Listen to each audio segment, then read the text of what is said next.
Hi there, I'm Mabel. My sister called me too country to show up at her best friend's millionaire wedding. What she didn't know? I'm 10 times richer than every name on that guest list. But that night wasn't about money. It was about lies, hidden invitations, a stolen startup idea, and being erased from our mother's will like I never existed. They told the world I didn't belong. So, how did I end up stealing the spotlight at their perfect event? And why did my sister turn pale when the groom called me the reason he made it? The call came just before sunset.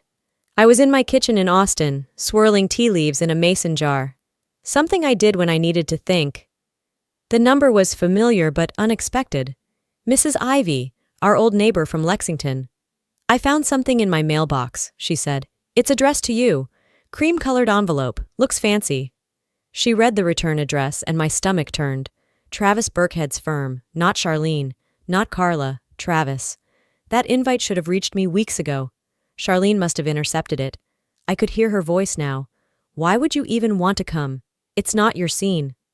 I thanked Mrs. Ivy, booked a flight, and packed light. I landed in Charleston the next afternoon. Outside the airport, black SUVs waited for women in glittering heels. I took the shared shuttle. I wasn't there to make an entrance. I wore a pale linen dress, my grandmother's wrap boxed carefully on my lap, and well-worn flats. The driver didn't notice me. Neither did the other passengers. Bayview Orchid Hall glowed in the heat, columns draped in orchids, music drifting out. I walked toward the entrance, invitation in hand. Before I could speak, the concierge, Marcia, looked me over and said flatly, "Staff uses the back." "I'm a guest," I replied. She frowned and called over Janice, the planner. Janice checked the tablet and gave a tight smile. "Would you mind waiting outside a moment?" she said. "Just to keep the line moving." I stepped aside. A few minutes later, Charlene arrived, heels clicking, voice sharp. "Well, well," she said. "Didn't expect you to drag that country life all the way here." Laughter. Carla wrinkled her nose at the box I held. "Is that homemade jam or something?" she snorted. One bridesmaid filmed it, another mocked my shoes. "Those souls are crying," she said. I didn't respond, just stared at Charlene. Her eyes held, but her jaw tightened. I turned and walked back outside. I wouldn't give them a scene. I sat near the fountain, the gift still on my lap. Through the open doors I heard toasts, glass clinking, more laughter. For a second I considered leaving, but I remembered why I came. Not for them, for me, for the version of me who used to stay quiet and walk away. Not tonight. The sky faded into that hazy space between peach and purple. Garden lights buzzed on, casting a soft artificial glow across the patio. I was still near the coat check window, the gift box unmoved on my lap like it carried something no one wanted. That's when I saw Tammy Ridgway, one of Carla's bridesmaids, tanned, bleached, and filtered to perfection. She stood across the courtyard, phone tilted in my direction, voice low and mocking. "Country girl returns, minus the glow-up," she whispered into the mic, fake laugh and all. Carmen and Wendy leaned in, their smirks sharp, eyes locked on the screen. "Zoom in on those shoes," Carmen said. "They're crying for mercy," Wendy added. "What's in the box, apple butter? Is that still a thing?" No one tagged me, but I felt the buzzes. I wasn't a guest. I was content, and apparently tonight's main event. I didn't move. Then Charlene appeared, wineglass in hand, face set in a version of concern that didn't fit her. She crouched beside me like I was something fragile. "Hey, Mabe," she said, soft. She only used that name when she wanted to sound nice. "I didn't know you'd come," she added. "You know how these people are. They see everything." Then lower. "I just didn't want drama. You know how you get." "How I get." She glanced at the box on my lap, fingertips brushing the twine like it might stain her. "Did you make this?" No warmth, no insult, just quiet judgment, neatly wrapped. I looked her straight in the eye. "You didn't want me here, but you didn't expect Travis to invite me himself." Her face flickered. She stood up fast, smoothed her dress. "We all move on in our own way." The music shifted, strings playing something slow and syrupy, and with it came a memory I thought I'd buried. Freshman year, I'd applied for the Stinton Fellowship, worked for weeks on the essay. When Charlene called me screaming with excitement, I thought it was good news. "They loved my essay," she said. "Can you believe it?" When she sent it for me to read, I froze. It was mine. Same images, same lines, word for word, but with her name on top. I said nothing. I thought silence was dignity. Not anymore. Back in the courtyard, I stood. Tammy had her phone up. Instagram Live. I caught her gaze just long enough to make her flinch. I didn't wave, didn't smile, just walked past the lens like it wasn't even there. That alone seemed to rattle them. Behind me, someone whispered, "Who does she think she is?" I didn't look back. But I knew the answer. You'll find out. By the time the rehearsal dinner officially began, most guests had filtered inside. Laughter spilled from the grand ballroom, refined, excessive, hollow. I stayed outside longer than I should have, letting the humid air settle around me like armor. Eventually, I walked the outer path along the hedges toward the back terrace. That's when I saw the seating chart. It was mounted on an oversized canvas, written in gold calligraphy so ornate it almost dared you to squint. I scanned the rows. Table 1, reserved for family. Table 2, Travis's colleagues. Table 3, fashion influencers. On and on it went, florid names scrolled like trophies. No Mabel. There was a single slot at table 6 labeled TBD. Not even a courtesy placeholder, just an empty chair and an afterthought. I didn't walk inside to ask. I didn't need confirmation. This exclusion had been premeditated, just like the invite, just like everything else Charlene ever orchestrated when control was in play. It reminded me of something else, another list I was erased from. Years ago. I was 26. Mom had just passed, and we were still numb when the family gathered at Charlene's brownstone in Atlanta. Everyone was drinking Pinot and pretending grief was a fashion show. At some point, Charlene pulled me aside to the kitchen, the same calm cruelty in her tone she used tonight. "You know, Mabe, you shouldn't expect much. I mean, you lived your own life. You were never really part of the family plan." She didn't say, "You don't belong," but she didn't have to. Weeks later, the lawyer read Mom's will. The house, the savings, even the vintage diamond brooch she used to say would be mine. Gone. All left to Charlene. I didn't fight it. I didn't protest. I packed my bag that afternoon and caught a red-eye back to Austin. I rebuilt in silence. No drama, no spectacle. Just me, and the clarity that blood ties don't guarantee decency. Now, as I stood outside the ballroom, the memory didn't sting like it used to. It just felt like a caution sign I'd finally learned to obey. I leaned against the garden rail, peering through the arched windows. Inside, Charlene was raising a flute of champagne. Carla was on stage, laughing too loudly at something someone richer had just whispered. It was all choreography, every gesture part of a brand. But I didn't feel jealous. Not anymore. I felt solid. People had stolen from me before, time, recognition, legacy, but they'd never taken my core. I let them win back then, because I thought walking away made me noble. Now I knew better. I glanced at my phone. A new alert blinked across the top, severe thunderstorm warning for the morning. A laugh escaped before I could stop it. Let it rain. As the wind picked up and cicadas buzzed beneath the glow of garden lights, I moved toward the entrance. Guests were already taking their seats inside, clinking glasses, servers floating like dancers.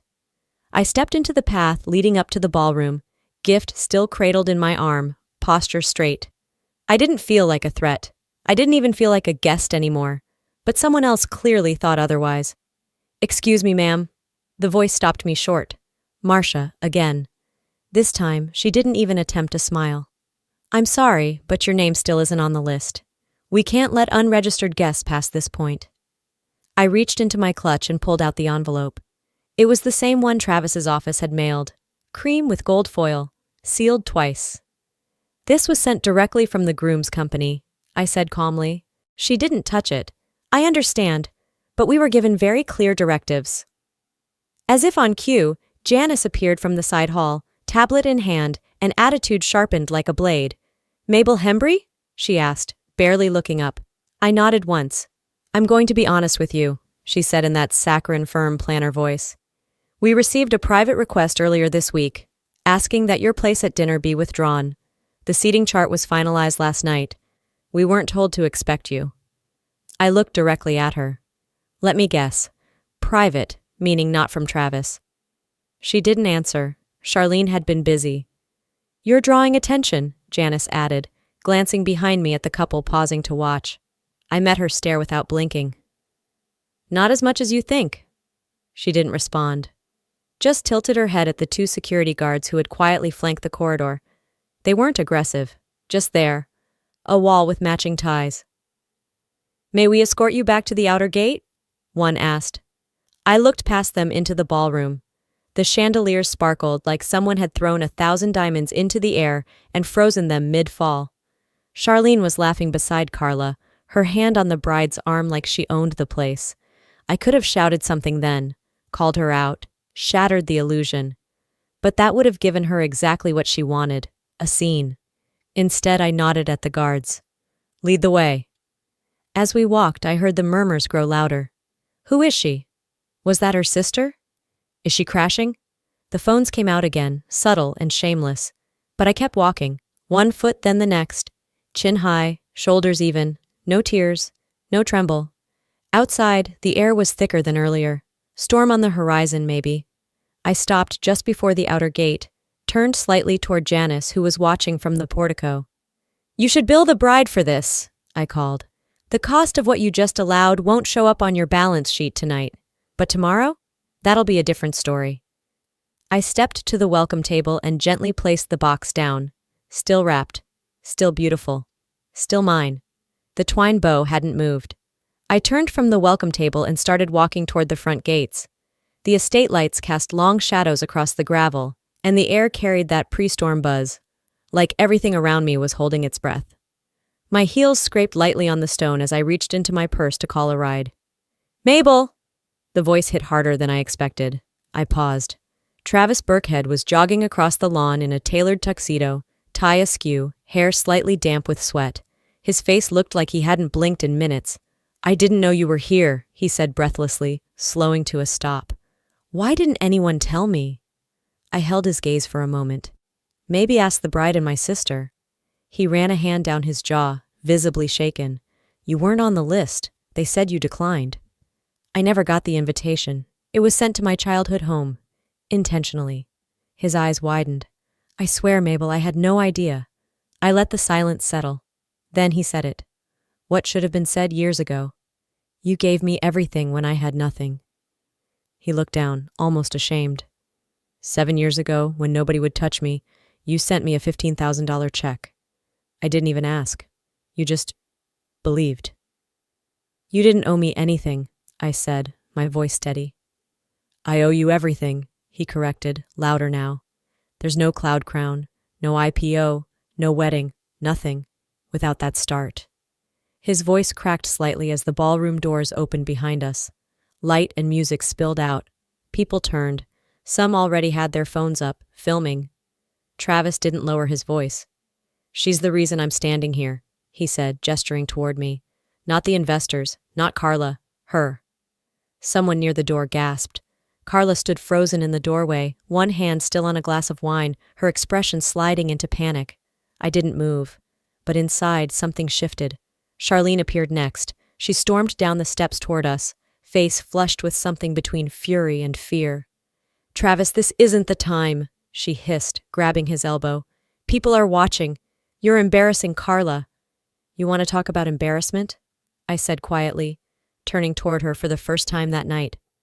Try being erased from your own bloodline. Charlene's hand flinched off Travis. You're making a scene, she snapped. Then let the scene begin, I replied. You started it. Travis didn't move. He just stood beside me, eyes forward, no apology in sight.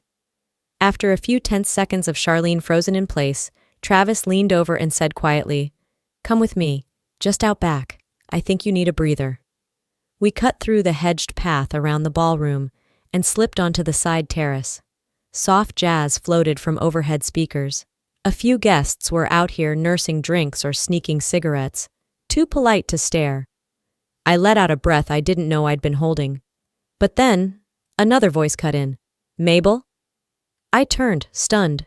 There she was, Olivia Ray. We hadn't spoken in nearly 5 years, not since the final time she visited my old place in Austin.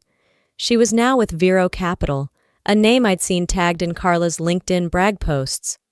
"What are you doing here?" she asked, eyes wide. "Wait, are you her Mabel?"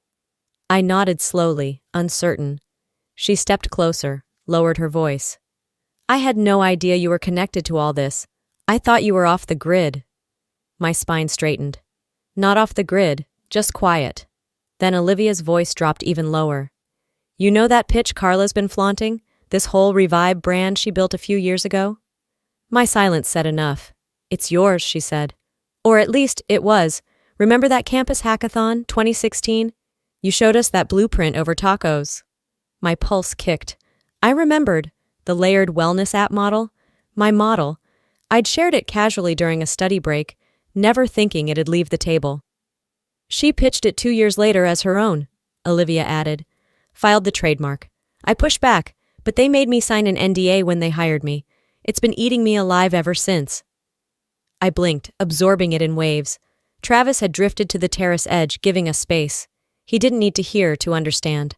I felt it in my chest. Clicks locking into place. Quiet thefts. Branded lies. But this time, I had a witness. "No more letting things slide just because they sparkle," I murmured. Inside, I could hear Carla's voice over a mic. Her toast had started. The grand finale. I looked at Olivia. "Can you walk with me?" She nodded without question. We stepped into the ballroom just as Carla raised her glass. I walked calmly to the front, heels quiet on velvet. She saw me. Her smile faltered. I didn't grab the mic. Didn't need to. I handed her an envelope. Sealed. Simple. "You'll want your lawyer to read that before Monday," I said, then turned toward the crowd. They didn't understand yet, but they would. Carla clutched the envelope like it burned.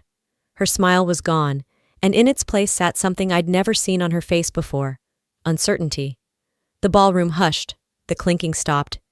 Even the waitstaff paused mid-step. All that remained was the sound of the air conditioning and the weight of eyes. One of the journalists from the media table, a guy in horn-rimmed glasses and a blazer far too casual for this crowd, stood. "Is it true?" he asked, voice cutting clean through the tension. "Did Revive steal a wellness patent?" Gasps followed like dominoes. Carla opened her mouth, then closed it again. Travis didn't wait.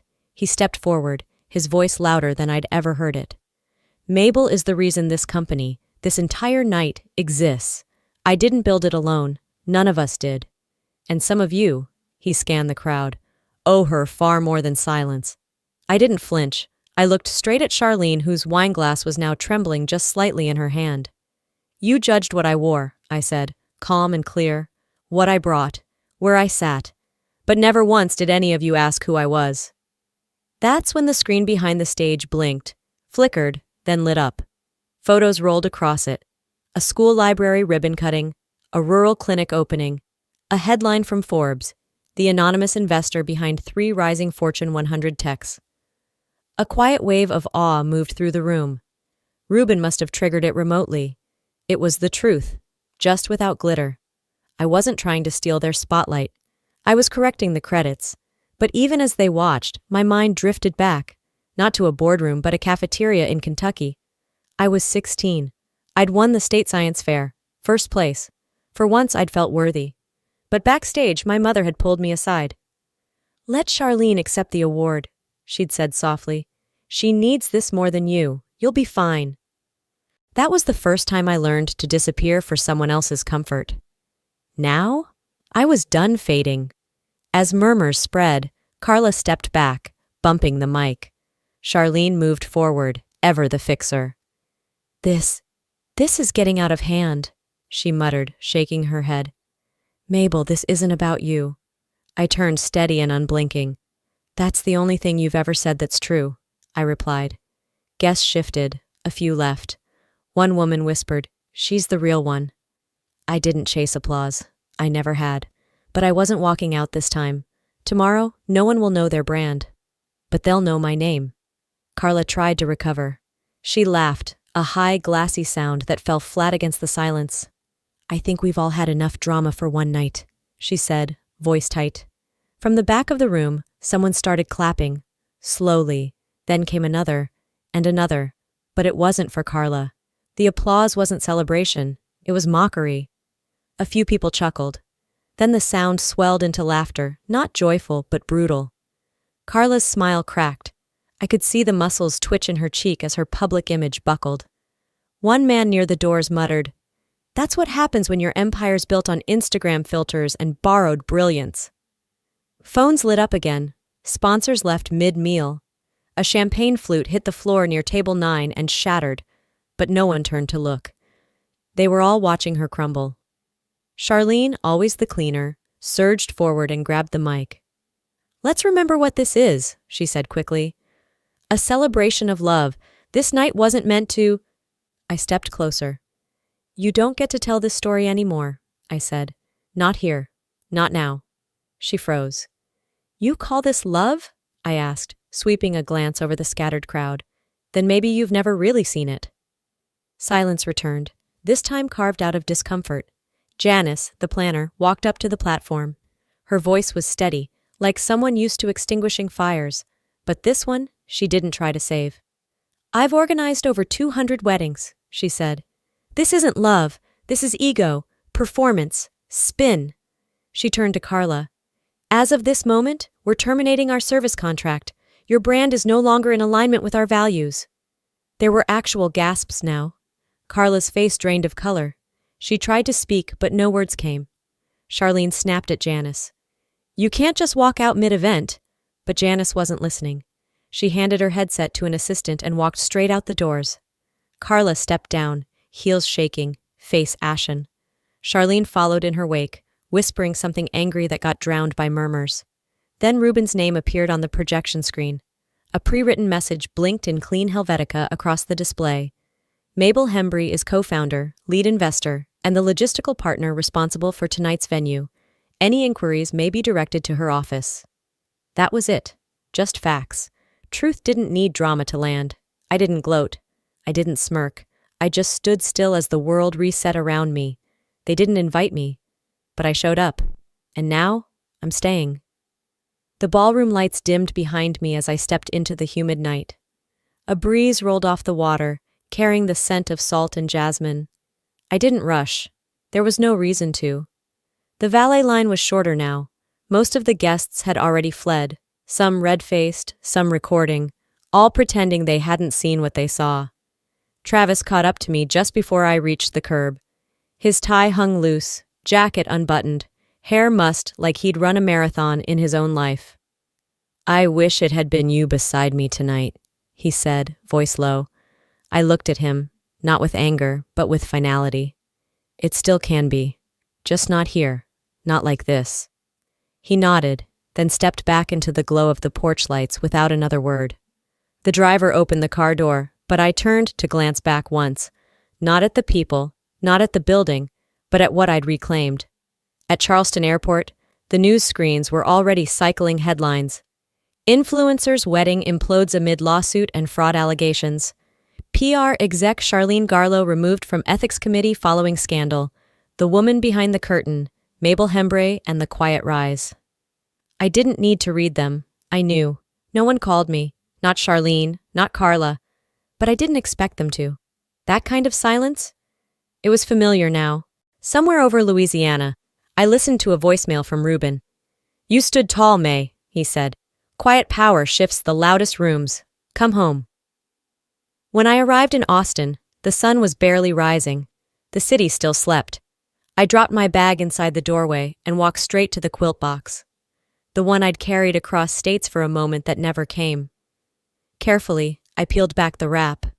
Inside was a story, stitched from pieces of shirts I'd worn during my first fundraise, a strip from Mom's apron, a faded patch sewn with my company's first logo. In the center, tucked tight, was a piece of an old field jacket Dad wore the year he passed. I draped it across the armchair by the window. It belonged there. I didn't seek revenge. This was reclamation.